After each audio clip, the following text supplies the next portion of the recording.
હું Urmish Vaishnav, vice president marketing, Gokul hospital, Vidyanagar main road, Rajkot. પૂજ્ય મોહનશ્રી અમારે ત્યાં 14મી નવેમ્બરના રોજ રાત્રે 11 વાગ્યાની આસપાસ દાખલ થયા હતા. એની પહેલાં એ જુનાગઢ હતા અને જુનાગઢમાં એમને 20-25 દિવસથી તાવની તકલીફ હતી, પ્લસ એ ડાયાબિટીક અને હાઇપરટેન્સિવ પેશન્ટ હતા.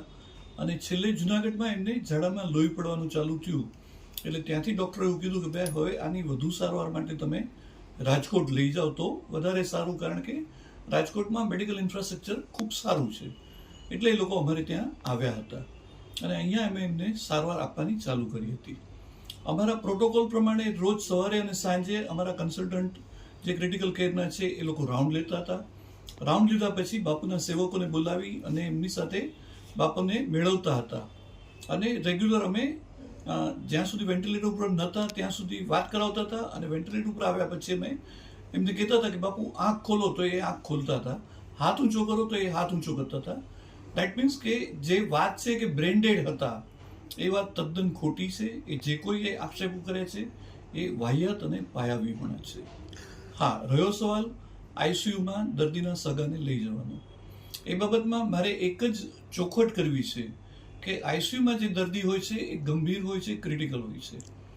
રૂટીનમાં પણ અમારી પાસે ઘણી વખત જે દર્દીઓ હોય છે જે ધર્મના હોય છે, ઘણી વખત કોઈ મૌલવી અમારી પાસે આવે છે, ઘણી વખત પાદરી અમારી પાસે આવે છે, કોઈ વખત આચાર્યશ્રી આવે છે અથવા મહારાજશ્રી આવે છે અને એ લોકો એમને એમ કહે છે કે ભાઈ અમારે દર્દીના દીર્ઘાયુષ માટે પ્રાર્થના કરવી છે.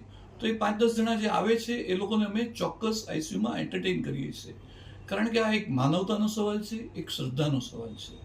એમાં અમે ના પાડી અને અમે દર્દીના સગાને દુઃખી કરવા નથી માંગતા. મહંશ્રીના કેસમાં પણ અમારી પાસે જુનાગઢથી સાધુ સંતો આવ્યા હતા અને એમણે કીધું કે બાપુના દીર્ઘાયુષ માટે અમારે પ્રાર્થના કરવી છે. એટલે અમે એમને આઈસીયુમાં લઈ ગયા હતા અને ત્યાં એમણે પ્રાર્થના કરી હતી. સાહેબ, એક વાત એવી પણ આવે છે, વકીલ મારફતે નોટરી કરાવવાની વાત.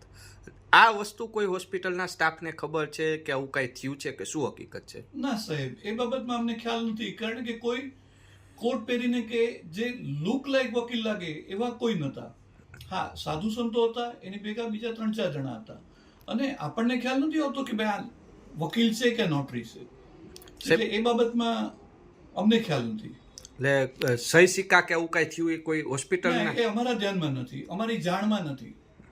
સાહેબ, ખાસ કરીને જે રીતના એફઆઈઆરની વાત આવે છે, પોલીસ સપોર્ટની જો વાત આવે છે, સીસીટીવી કે કોઈ વસ્તુઓની મેડિકલ ટ્રીટમેન્ટ, તો શું કહેવું છે? એ અનુસંધાનમાં એટલું કહીશ કે ગોકુલ હોસ્પિટલ હંમેશા પારદર્શકતામાં માને છે.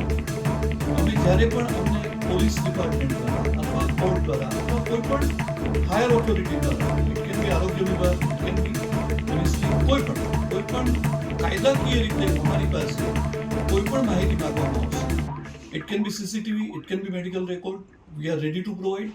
અને ભૂતકાળમાં પણ અમે હંમેશા સહકાર આપ્યો છે અને આ કિસ્સામાં પણ અમે સાથ સહકાર આપવા માટે તૈયાર છીએ. અમે ક્યારેય પાછી પાની નથી કરવાના.